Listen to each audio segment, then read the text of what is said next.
Bonjour, bienvenue sur objectifmoto.com pour une nouvelle présentation.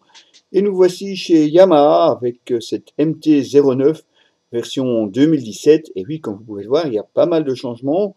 Esthétique tout d'abord, ici à l'avant avec cette nouvelle tête de fourche et ces nouvelles écopes latérales. Mais ce n'est pas tout, allez, on va la voir un petit peu plus en détail. Un empattement court, une position bien sur l'avant, avec un grand guidon.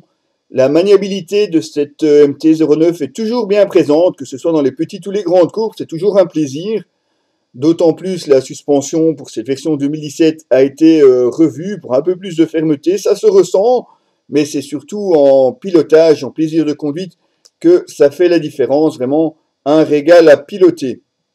Allez, passons maintenant au détail de ce qui change, cette nouvelle tête de fourche avec des feux à LED, une signature visuelle immanquable, mais qu'on aime ou qu'on n'aime pas, des nouvelles écopes latérales, des nouvelles entrées d'air également, alors qu'à l'arrière on retrouve un nouveau support de plaque pour alléger la coque arrière évidemment, mais là aussi on aime ou on n'aime pas. Quand on vous parlait justement de la coque arrière, eh bien, elle a été aussi modifiée avec une boucle arrière plus courte, un nouveau feu arrière qui s'illumine sous la forme d'un M, famille MT oblige.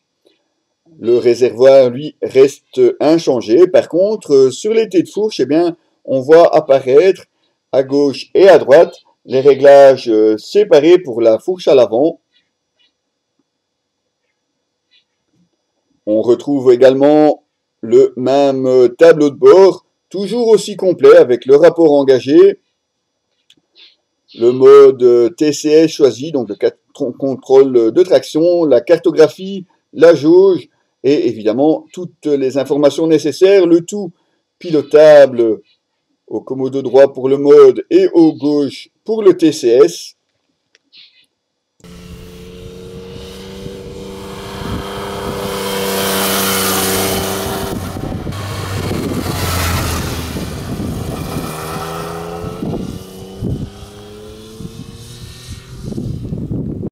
Un double disque à l'avant de 298 mm, largement suffisant pour stopper les 191 kg avec le plein. Et oui, c'est vraiment très très léger pour une moto, surtout une moto de 850 cm3, 847 si on veut être précis, qui développe malgré tout 115 chevaux à 10 000 tours minute. Et oui, il y a de quoi s'amuser. Et aussi, si on le veut, comme vous pouvez le voir ici, de partir tout simplement en balade. La nouvelle suspension à l'avant fait merveille, une très très bonne tenue de route, que ce soit dans les petits virages ou dans les courbes plus rapides. De ce côté-là, vraiment, aucun souci. Une maniabilité aussi exemplaire, forcément, avec un empattement d'à peine 1440 mm. On a de quoi s'amuser. C'est vrai qu'on est assis très très sur l'avant.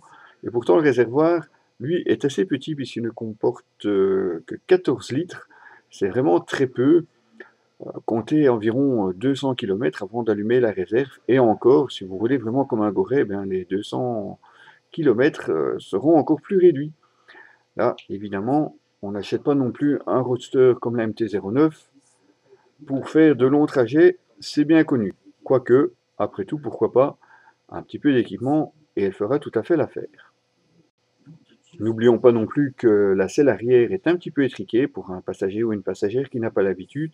Eh bien, pensez-y, une halte sera sûrement la bienvenue. À part ça, un très très bon roadster, une très très bonne amélioration aussi, surtout sur la gestion des cartographies. Et retrouvez l'article complet sur cette moto sur www.objectif-moto.com. Allez, à très bientôt les amis.